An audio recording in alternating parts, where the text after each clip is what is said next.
Bismillahirrahmanirrahim. Assalamualaikum warahmatullahi wabarakatuh. Alhamdulillah wassalatu wassalamu ala Rasulillah wa ala alihi wa sahbihi wa sallama tasliman katsira, amma ba'd. Alhamdulillah, puji dan syukur senantiasa kita panjatkan kehadirat Allah Jalla wa Ala yang telah berfirman di dalam Al-Quran Al-Karim pada surat Ibrahim dengan firman-Nya, "Wa in ta'uddu ni'matallahi la tuhsuha innal insana lazalumun kafar." Dan kalaulah kalian ingin menghitung-hitung akan nikmat Allah atas kalian, la tuhsuha, niscaya kalian tidak akan pernah mampu menghitungnya. Innal insana lazalumun kafar, sesungguhnya manusia itu pelaku kezaliman dan kekufuran. Alhamdulillah, dengan berkat nikmat kesehatan dan kesempatan setelah hidayah taufik dari Allah Jalla wa Ala, kita dapat berkumpul kembali di rumah Allah yang mulia ini di malam yang penuh berkah ini setelah melaksanakan ibadah salat maghrib berjamaah sembari menunggu masuknya waktu salat isya. Kita kembali melanjutkan kajian rutin kita dari kitab Tafsir Al-Quran Al-Azim karya Al-Imam Ibnu Katsir rahimahullahu ta'ala. Maka kepada Allah Jalla wa Ala yang telah mengumpulkan kita di rumahnya yang mulia ini di malam yang penuh berkah ini, kita memohon agar kembali mengumpulkan kita di dalam syurga firdausnya di hari kiamat kelak. Allahumma amin. Salawat beserta salam semoga senantiasa tersanjung disajikan kepada Nabi besar kita Muhammad bin Abdullah bin Abdul Muttalib bin Hashim bin Abdi Manaf bin Qusay bin Kilab bin Murrah bin Ka'ab bin Lu'ay bin Ghalib bin Fihr bin Malik bin Nadhr bin Kinanah bin Khuzaimah bin Mudrikah bin Ilyas bin Mudar bin Nizar bin Ma'ad bin Adnan wa Adnan min walad Ismail alaihi salam. Siapa yang hafal? Saya kasih hadiah. Ini nasab Nabi kita sallallahu alaihi wasallam. Ada yang bisa hafal? Saya berikan hadiah. Biar yang minggu depan ya. Baik. Muhammad bin Abdullah bin Abdul Muttalib bin Hashim bin Abdi Manaf bin Qusay bin Kilab bin Murrah bin Ka'ab bin Lu'ay bin Ghalib bin Fihr bin Malik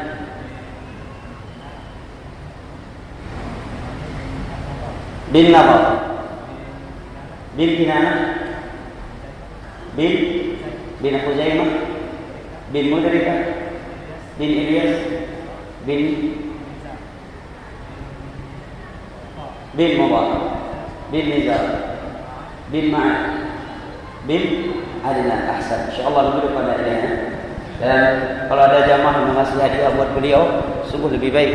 Saya juga akan berikan minggu depan. Dia menghafal nasab Nabi kita sallallahu alaihi wasallam. Saya ulangi sekali lagi ya, mungkin ada yang mau menghafal dan mencatatnya.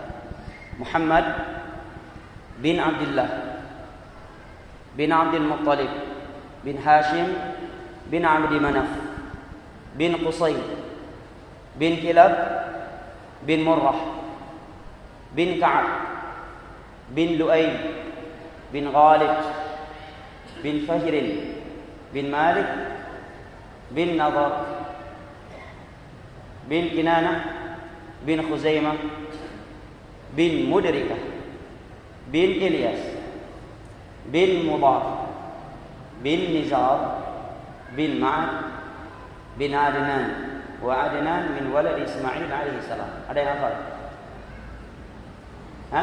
Sebelum kita masuk pada kajian kita, inilah nama dan nasab-nasab atau bin Nabi kita sallallahu alaihi wasallam sampai ke Adnan. Sampai di sini sepakat ahli sejarah dan riwayat-riwayatnya sahih.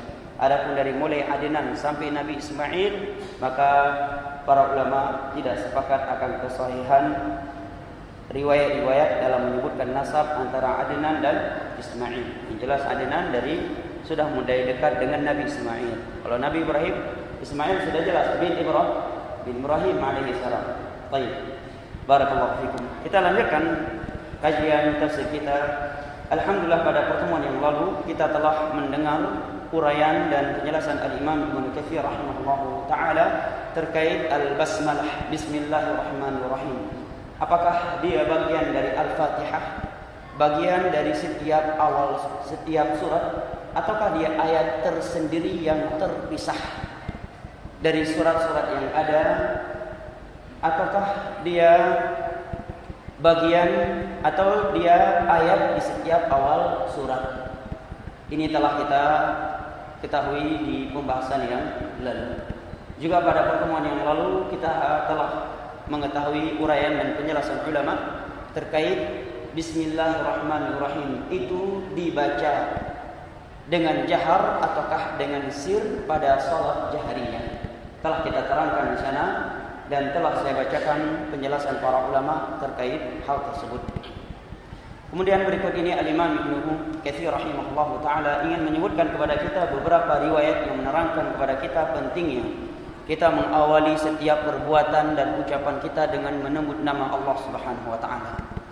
Di antaranya kata beliau qala al-Imam Ahmad bin Muhammad bin Hanbal Abu Abdullah fi musnadih qala hadatsana Muhammad bin Ja'far qala hadatsana Syu'bah Abu al-Bistam an Asim Syu'bah ibn al-Hajjaj Abu al-Bistam an Asim qala sami'tu Aba Tamimah yuhaddits an radif an-nabiy sallallahu alaihi wasallam qala عاثر بالنبي صلى الله عليه وسلم فقلت تعس شيطان فقال النبي صلى الله عليه وسلم لا تقل تعس شيطان فإنك إذا قلت تعس شيطان تعاظم وقال بقوتي صرعته وإذا قلت بسم الله تصاغر حتى يصير مثل الذباب. Dari Imam Ahmad di dalam musnadnya beliau menyatakan telah menyampaikan kepada kami guru kami Muhammad bin Ja'far dari gurunya yang bernama Syu'bah bin al-Hajjaj Abu al-Bistam, dari gurunya Asim dari gurunya Abi Tamimah, dari seorang sahabat yang pernah diboncengi oleh Nabi SAW. Dia menceritakan bahwa suatu hari pernah kendaraan atau tunggangan Nabi SAW membandel, artinya sedikit membangkang. Maka aku menyatakan, kata sahabat tersebut, ta'isa syaitan, celakalah syaitan. Ketika melihat tunggangan Nabi membandel, membangkang, tidak tunduk, maka sahabat yang dibonceng oleh Nabi ini marah dan melaknat syaitan. Ta'isa syaitan, celakalah syaitan. Maka Nabi menyatakan, la taqul ta'isa syaitan. Jangan kamu katakan ketika kendaraan tungganganmu membandel dengan menyatakan ta'isa syaitan, mencela syaitan. Ya, bukan berarti enggak boleh mencela syaitan ya, tapi ini pembahasan ketika kendaraan atau tunggangan kita membandel. Jangan kamu katakan celaka syaitan, tetapi kata kenapa? Karena ketika kamu marah dan kamu menyatakan celaka syaitan, celakalah syaitan, ta'adzam, syaitan itu semakin kuat dan semakin besar. Dan dia menyatakan, yakni syaitan akan menyatakan biquwwati sara'tuh, aku telah mengalahkannya dengan kekuatanku. Wa idza qult, tetapi kalau kamu mengucapkan bismillah dengan nama Allah, tasaghara hatta yasira mithla dzubab, maka syaitan itu akan mengecil sampai kecilnya seperti seekor lalat. Ini pengaruhnya berzikir kepada Allah Jalla wa Ala dan menyebutkan nama. Coba bayangkan di sini. Ketika tunggangan Nabi sallallahu alaihi wasallam membandel membangkang, sahabat ini marah, menyatakan ta'isa syaitan, celaka syaitan. Maka Nabi menyatakan, la taqul ta'isa syaitan, fa innaka idza qulta ta'isa syaitan ta'azam wa qala biquwwati sara'tuh. Jangan kamu katakan ta'isa syaitan, celakalah syaitan. Kenapa? Karena ketika kamu menyatakan ucapan tersebut, syaitan bukan semakin kecil, bukan semakin lemah dengan celaan kamu itu, tetapi dia semakin membesar dan semakin kuat. Tapi kalau kamu mengucapkan bismillah ketika ingin naik kepada kendaraan tungganganmu, maka syaitan yang ingin mengganggu tunggangan kamu tersebut, dia mengecil sampai kecil seperti seekor lalat. Ini pengaruhnya di zikir. Kemudian juga kata Al-Imam Ibnu Katsir setelah menyampaikan riwayat di atas, kata beliau, fahadha min ta'thiri barakatin bismillah. Ini pengaruhnya keberkahan dengan menyebut nama Allah Jalla wa'ala dalam segala aktivitas kita. Walihada tustahabu fi awwali kulli 'amalin wa qawl. Oleh karena itu menyebut nama Allah adalah sesuatu yang dianjurkan dalam setiap perbuatan dan ucapan. Fatustahabu fi awalil khutbah, disunahkan untuk mengawali khutbah ceramah-ceramah dengan bismillah, kata beliau. Lima jaa fi kullu amrin la yubda'u fihi bismillahirrahmanirrahim fa huwa ajzam. Karena telah datang riwayat yang bunyinya setiap perkara yang tidak diawali dengan bismillahirrahmanirrahim, maka dia perbuatan yang putus berkahnya. Namun hadis ini secara sanadnya ulama hadis mayoritas yang menyatakan tidak ada yang sahih secara sanadnya. Tetapi makna yang sahih karena didukung oleh keumuman ayat-ayat Al-Quran dan hadis-hadis Nabi yang sahih lainnya yang menganjurkan kita mengawali setiap perbuatan dan ucapan kita dengan nama Allah Jalla wa'ala. Wa tustahabbul basmalah inda khulu'il khala'. Juga dianjurkan kita mengucapkan bismillah, menyebutkan nama Allah ketika ingin hendak masuk tempat buang hajat. Wa lima warada min al-hadits dzalik, karena telah datang hadis-hadis dalam hal itu. Dalam Sahih Bukhari dan Muslim dari Anas bin Malik bunyi doa masuk khala tanpa bismillah, tetapi Allahumma inni a'udzubika minal khubuthi wal khaba'ith. Ini dalam riwayat Bukhari dan Muslim dari sahabat Anas bin Malik radhiyallahu anhu. Tetapi datang dalam riwayat Abu Daud dan Al-Imam Tirmidzi dengan tambahan bismillah, Allahumma inni a'udzubika minal khubuthi wal khaba'ith. Dengan nama Allah, ya Allah, aku berlindung kepadamu dari syaitan wanita dan syaitan lelaki. Kata Nabi tatkala dia membaca zikir ini ketika hendak masuk tempat membuang hajat, maka Allah butakan pandangan syaitan yang ada di tempat tersebut sehingga tidak dapat memandang aurat dia. Kalau tidak, maka syaitan yang ada di tempat tersebut akan bernikmat-nikmat dengan melihat aurat dia. Maka semestinya seorang muslim menghafal zikir masuk khala, karena ini adalah kebutuhan dia sehari-hari agar dia dijaga oleh Allah Jalla wa'ala dari permainan syaitan di dalam kamar mandinya. Nah, karena terkadang seorang dia tidak sadar bahwa apa yang menimpanya adalah permainan dari syaitan. Ya, terkadang kita heran melihat sebagian orang dia betah di kamar mandi seperti betah di sebuah buang yang penuh dengan asi dan wangi. Betah di kamar mandi. Subhanallah. Ya, bisa jadi ini salah satu dari permainan syaitan. Karena dia lupa membacakan zikir tadi ketika masuk khala. Kemudian kata beliau, wa tustahabbu fi awwalil wudu lima jaa fi musnadil Imam Ahmad wa sunan min riwayat Abu Hurairah wa Sa'id bin Zaid wa Abi Sa'id marfu'an la wudu'a liman lam yadhkur ismallahi alaihi wa huwa haditsun hasan. Demikian juga dianjurkan kita membaca bismillah, menyebutkan nama Allah di awal wudu. Karena datang hadis yang diriwayatkan oleh Imam Ahmad, Abu Daud dan yang lainnya dari sahabat Abu Hurairah, Sa'id bin Zaid dan Abu Sa'id bahwa Nabi SAW bersabda, la wudu'a liman lam yadhkur ismallahi alaihi. Sungguh tidak ada wudu, maksudnya tidak ada wudu, kata ulama yang mensahihkan hadis ini, bahwa tidak sempurna wudunya. Artinya kalau dia tidak mengucapkan wudunya tetap sah, tetapi tidak sempurna. Tidak sempurna wudu seseorang yang tidak menyebut nama Allah. Hadis ini kata Imam Ibnu Katsir adalah hadis yang hasan. Dan pembahasan hukum membaca bismillah menjelang wudu ini dibahas dalam kitab-kitab fikih. Imam Ahmad salah satu yang berpendapat bahwa tidak ada satupun hadis yang sahih dalam hal itu, tetapi dianjurkan karena keumuman ayat-ayat dan hadis-hadis Nabi yang menganjurkan kita untuk mengawali dengan nama Allah dalam setiap perbuatan dan ucapan. Sehingga masyhur dari beliau menyatakan la yathbutu fi hadha syai', dalam masalah ini tidak ada satupun riwayat yang sahih. Namun tetap dianjurkan karena keumuman ayat dan hadis menganjurkan kita menyebut nama Allah dalam perbuatan dan ucapan kita. Kemudian Al-Imam Ibnu Katsir rahimahullah taala juga menyebutkan bahwa kita juga dianjurkan menyebutkan nama Allah ketika menyembelih.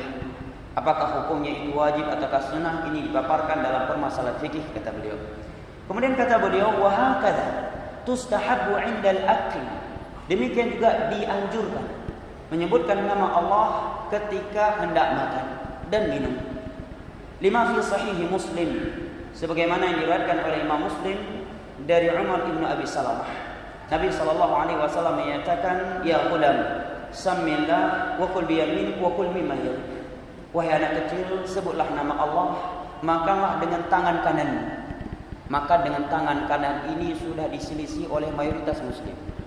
Bahkan kalau ada orang yang menegurnya akan dinilai ekstrim, terlalu kaku dalam pergaulan.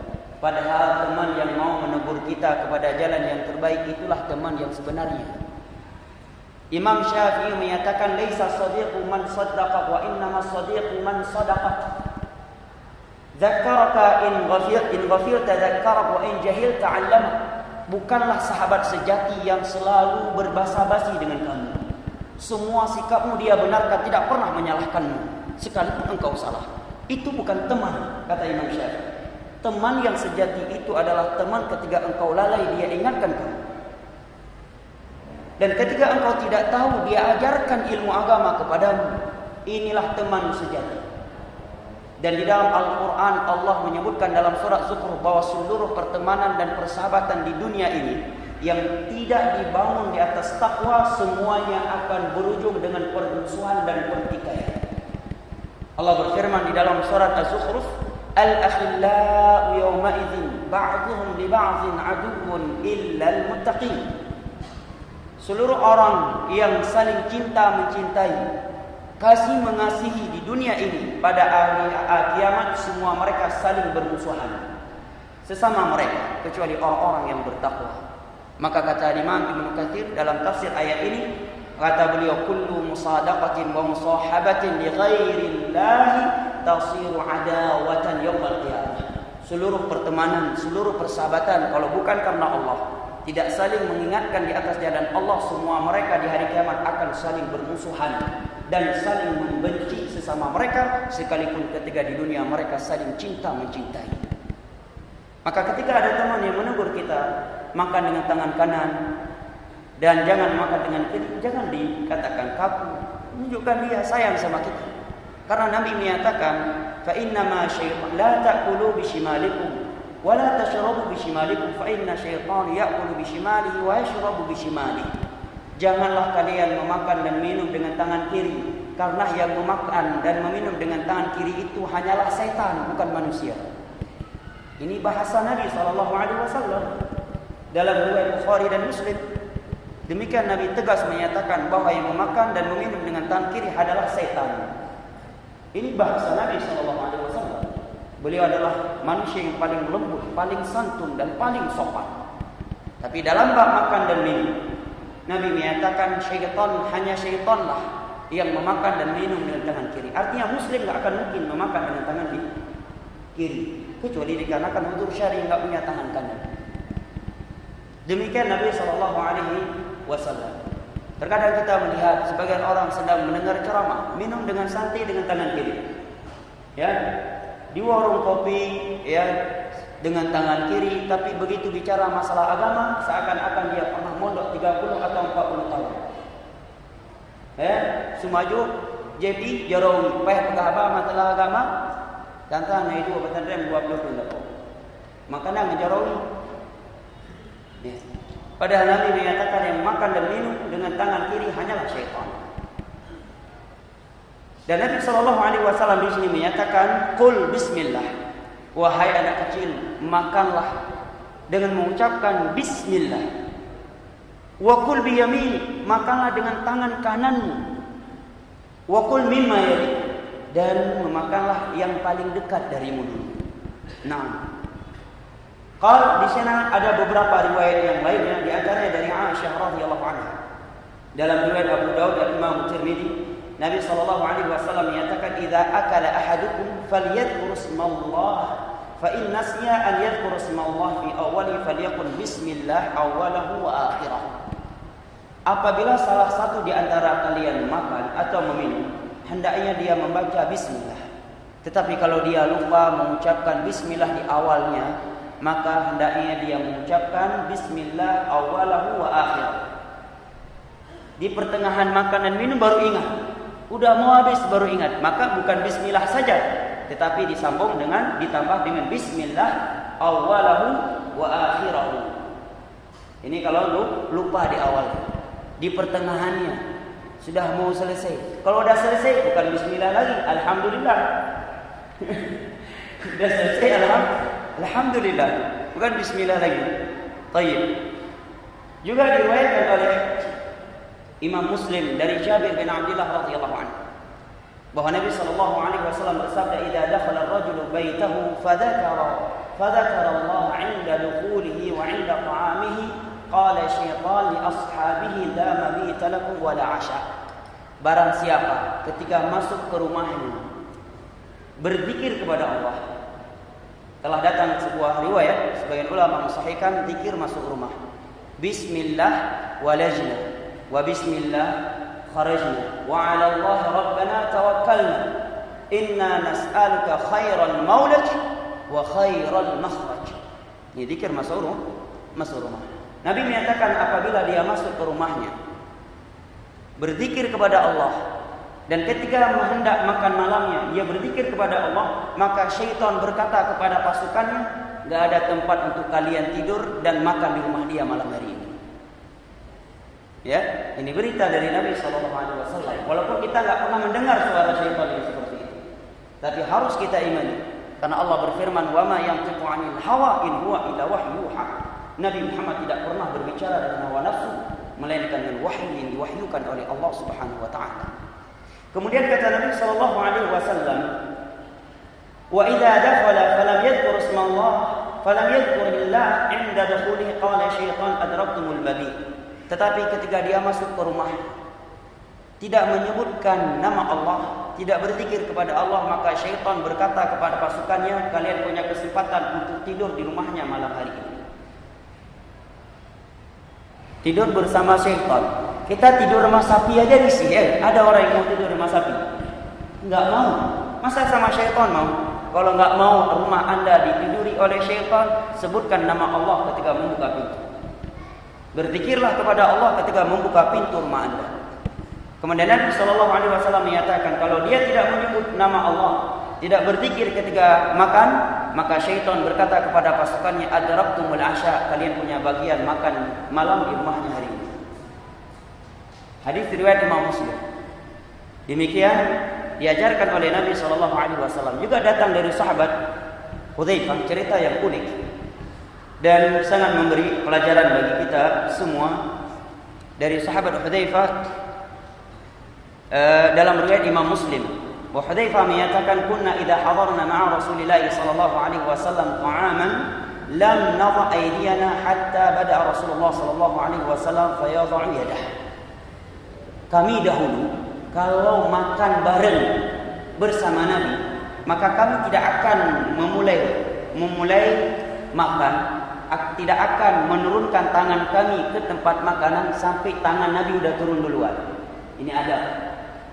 Ulama menyebutkan kalau ada orang yang lebih mulia dari kita dari sisi ilmu dan takwanya, kemudian kita hendak makan bersama, biarkan dulu tangan orang yang mulia ini sebelum kita. Ya, baik. Ya, pas bagian makanan enggak ada istilah guru, tidak ada istilah yang mulia. Tapi ketika di masjid, masya Allah khusyuknya luar biasa. Begitu di depan makanan dan minuman baru ketahuan tabiat aslinya. Ya, tidak ada kekhusyukan dan tidak ada ketenangan. Ya. Maka kata Hudzaifah, pada suatu hari kami makan bersama Rasulullah sallallahu alaihi wasallam, faja'at jari'atun ka'annaha tudfa. Tiba-tiba datang budak wanita, seakan-akan dia didorong dari belakangnya. Seakan-akan budak wanita ini ada yang mendorongnya dari belakangnya. Fadhabat litad'a yadaha fi ta'am. Maka dia pun ingin meletakkan tangannya di piring makanan tersebut. Fa akhadha Rasulullah sallallahu alaihi wasallam bihi. Maka Rasulullah pun menahan dan menangkap tangannya. Setelah itu datang seorang A'rabi, Arab Badui, ka'annahu yudfa. Dia datang tiba-tiba seakan-akan ada yang mendorong dia dari belakang. Kemudian tiba-tiba dia pun meletakkan tangannya ke hidangan makanan. Nabi pun menangkap tangannya. Kemudian Nabi SAW bersabda, "Inna syaitan yastahilla ta'am alla yudhkar ismullahi ta'ala alaihi." Sesungguhnya syaitan itu akan mencuri makanan dan minuman yang tidak disebut nama Allah. Wa in ja'a bi hadhihi al-jariyah yastahilla biha. Sesungguhnya dia pada kesempatan kali ini menggunakan budak wanita ini untuk mengambil makanan ini.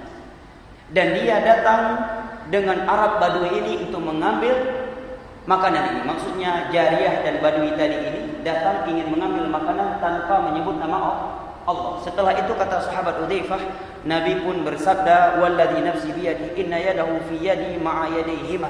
Demi Allah yang jiwaku berada di tangannya, sesungguhnya tangan syaitan yang sedang melakukan ini berada bersama tanganku dan bersama kedua tangan mereka. Kemudian kata sahabat Hudzaifah, "Tsumma dzakara ismallah wa akal." Setelah itu Nabi menyebut nama Allah, bismillah, kemudian beliau pun makan. Hadis berikutnya adalah hadis yang diriwayatkan oleh Imam Abu Daud dan Imam Nasa'i dari Umayyah Ibnu Makhshi, seorang sahabat menyatakan, "Kana Rasulullah sallallahu alaihi wasallam jalisan wa rajulun ya'kulu falam yusammillah hatta lam yabqa luqmatun famin ta'amihi falamma rafa'aha qala bismillah awwalahu wa akhirahu fadhahika an-nabi sallallahu alaihi wasallam wa qala ma zala syaitan ya'kulu ma'ahu falamma dzakara ismallah istaqa'a ma fi batnihi." Kata sahabat Umayyah ini, suatu ketika kami bersama Rasulullah sallallahu alaihi wasallam sedang duduk, maka ada seorang yang sedang makan. Dia tidak menyebutkan nama Allah kecuali ketika tersisa satu suap lagi. Tinggal tebau aku baru menyebutkan bismillah. Ketika sisa sesuap lagi, dia baru menyebutkan nama Allah, bismillah. Fadhahikan Nabi, maka Nabi pun tertawa melihat dia. Sisa sesuap lagi baru ingat sama Allah, bukan dari awal ingat sama Allah yang memberikannya kepadanya makanan. Maka setelah itu Nabi menyatakan, "Ma zala syaitan ya'kulu ma'ahu falamma dzakara ismallahi istaqa'a ma fi batnihi." Sesungguhnya syaitan dari tadi ikut makan bersama dia. Begitu dia menyebutkan bismillah, maka syaitan memuntahkan seluruh apa yang telah dia makan dari makanannya. Ini tidak terlihat makanan sia, tetap aja enggak berkurang. Ya akhi, ini masalah ghaib. Yu'minuna bil ghaib, Allah sebutkan di antara kriteria hudan lil muttaqin adalah yu'minuna bil ghaib, adalah mengimani dengan berita-berita ghaib yang datang dari Al-Qur'an dan As-Sunnah. Oleh karena itu para ulama menyebutkan betapa sering kita melihat manusia tidak berkah dalam makanan dan minumannya. Apa buktinya? Makanan dan minuman begitu mudah di rumah-rumah mereka, tetapi begitu sulitnya mereka bangun untuk melakukan salat tahajud. Begitu sulitnya mereka beribadah kepada Allah, dan jarangnya mereka kenyang dengan makanan yang begitu banyak dan tidak pernah puas. Apa sebabnya? Karena adab-adab makan dan minum tidak diterapkan sehingga tidak berkah pada makan dan minumnya.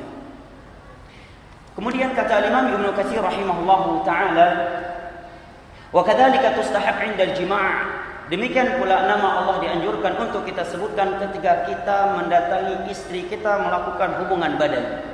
Sebagaimana dalam riwayat Al-Imam Al-Bukhari dan Muslim dari Abdullah bin Abbas radhiyallahu anhuma, Nabi menyatakan, "Law anna ahadakum idza ata ahlahu qala bismillah Allahumma jannibna syaitan wa jannibi syaitan ma razaqtana fa inni yaqdir bainahuma waladun lam yadhurruhu syaitan abada." Kata Nabi SAW, apabila salah satu di antara kalian yang ingin mensutubuhi istrinya, dia mengucapkan doa bismillah Allahumma jannibna syaitan, ya Allah jauhkanlah kami dari kami syaitan, wa jannibi syaitan ma razaqtana, dan jauhkanlah syaitan dari rezeki yang telah engkau berikan ini kepada kami, yakni dari istrinya. Fa innahu law yuqaddar bainahuma walad, kalau Allah menganugerahkan untuk mereka seorang anak, maka anak tersebut tidak akan pernah diganggu oleh syaitan selama-lamanya. Ini doa untuk ibadah ini. Baik sampai karabna cucu doanya mana faidom. Jangan sampai udah punya cucu, doa ini belum hafal. Ini yang masih jomblo-jomblo, jangan tahunya nikah aja. Sebelum nikah hafalin dulu nih doanya. Allahumma jannibna syaitan wa jannibi syaitan ma razaqtana. Bismillah. Allahumma jannibna syaitan wa jannibi syaitan ma razaqtana. Yang tahunya cuma nikah aja, doa nikah enggak tahu. Kata Nabi, orang yang mensetubuhi istrinya membaca doa ini, bismillah, Allahumma jannibna syaitan wa jannibi syaitan ma razaqtana fa in qaddar bainahuma waladun lam yadhurruhu syaitan abada. Kalau Allah menganugerahkan untuknya seorang anak, maka anak tersebut tidak akan diganggu oleh syaitan selama-lamanya. Inilah Islam. Yang diantara di dalamnya adalah ibadah zikir. Zikir ini adalah ibadah yang merupakan hisnul hasin, benteng yang sangat kokoh dalam menjaga seorang mukmin. Bayangkan di medan jihad, Allah menyatakan wadhkurullaha katsiran la'allakum tuflihun. Di perang Badar, jumlah para sahabat 300 orang, hanya memiliki beberapa senjata saja, karena memang tidak ada tujuan perang. Akan melawan pasukan yang lebih dari 1000 orang dengan senjata lengkap dan persiapan yang sangat lengkap. Di malam yang turun hujan sehingga membuat tanah becek dan mereka tidak punya senjata. Maka Allah menyatakan wadhkurullaha katsiran la'allakum tuflihun. Banyaklah kalian, hendaknya kalian banyak berzikir kepada Allah agar kalian beruntung. Dan demi Allah, kalau kita benar-benar mengamalkan zikir-zikir yang telah dianjurkan oleh Nabi, demi Allah kita tidak akan pernah mampu melakukannya. Jadi terapkan aja yang telah ada dulu. Jangan yang tidak ada diada-adakan, yang ada ditiadakan. Masuk rumah ada zikir, keluar rumah ada zikir, berwudu ada zikir, masuk kamar mandi ada zikir tuntunan Nabi, keluar kamar mandi ada zikir, mensentuhi istri ada, mau tidur aja zikir menjelang tidur, enggak kalah panjangnya dengan zikir setelah sholat 5 waktu. Di malam hari mendengar suara ayam yang berteriak ada zikir dari Nabi, mendengar gonggongan anjing di tengah malam ada zikir dari Nabi. Ya, bangun tidur juga banyak zikirnya. Berwudu, selesai wudu, mendengar azan, setelah dikumandangkan azan, doa masuk masjid, keluar masjid, doa melihat angin yang datang, doa ketika melihat mendung, doa mendengar petir, ya, doa ketika ingin berhadapan dengan orang yang kita takuti, apa doa yang kita baca biar kita nggak takut sama dia, itu ada zikirnya. Ya, zikir pagi petang, zikir melihat buah-buahan yang sudah matang, ya, dan seterusnya. Andai kata itu semua yang kita terapkan, demi Allah kita tidak akan mampu menerapkannya. Itu apa? Membuat yang sama sekali tidak ada petunjuk dari Nabi. Kita buat sekian ribu khusus dengan cara-cara khusus, dengan cara baca khusus, dengan jumlah yang khusus yang sama sekali tidak ada petunjuk dari Nabi SAW. Sebaik-baik petunjuk adalah petunjuknya Rasulullah SAW. Setelah sholat 5 waktu, udah ada paket zikir yang paten, nggak usah kita ganti-gantikan dengan yang lainnya. Telah ada hadis-hadis yang sahih yang meriwayatkan apa yang pertama kali Nabi bacakan setelah salam di salat 5 waktu. Itu sudah ada zikir paten. Kenapa kita ambil zikir selain dari zikir Nabi? Apakah petunjuk kita lebih baik daripada petunjuk Nabi SAW? Lu Ustaz kan bagus Al-Fatihah, lah Al-Baqarah juga bagus. Kenapa enggak Al-Baqarah aja? Setelah salat 2 juz setengah kan mantap. 1 jam belum selesai, jamaah udah pada pulang, tinggal imam yang sendirian. Lu Al-Fatihah bagus, Al-Baqarah juga bagus, Ali Imran juga bagus, satu Al-Quran lebih bagus lagi. Ini agama bukan dengan rasio. Kata sahabat Hudzaifah dan sahabat Abdullah bin Mas'ud radhiyallahu anhuma dalam riwayat Imam Ibnu Battal, kullu ibadatin lam yata'abbadha ashabu Muhammadin sallallahu alaihi wasallam fala tata'abbaduha fa innal awwalina lam yatruku lil akhirina majala. Setiap ibadah yang belum pernah dikerjakan oleh sahabat-sahabat Nabi, enggak usah coba-coba kalian melakukannya, karena mereka tidak membuka ruang pintu untuk orang-orang yang datang setelah mereka untuk mengupgrade agama ini. Mereka lebih sempurna dari kalian, semangat mereka lebih tinggi daripada kalian. Imam Malik menyatakan, "Malam yakun yauma idin dina falaysa yaumana hadha dina." Guru besarnya Imam Syafi'i, Malik bin Anas bin Malik bin Anas Abu Abdullah. Hidup pada abad kedua. Kata beliau, sesuatu yang itu bukan bagian dari agama di masa Nabi, maka di masa kita ini di abad kedua itu bukan bagian dari agama. Imam Syafi'i menyatakan, "Man istahsana faqad syar'a." Orang yang beragama dengan alasan yang penting tujuannya kan baik, maka pasti dia akan buat syariat baru selain syariat Nabi SAW. Nah, kita cukupkan sampai di sini. Saya persilakan kalau ada kritikan ataupun masukan. Sebelumnya di sini ada beberapa pertanyaan. Bismillah, Ustaz, jika terdapat peraturan di suatu sekolah melarang jual beli di dalam lingkungan sekolah, apakah jika memberi barang kepada siswa lainnya yang telah melakukan akad di luar sekolah melalui WA, BBM, ini sah?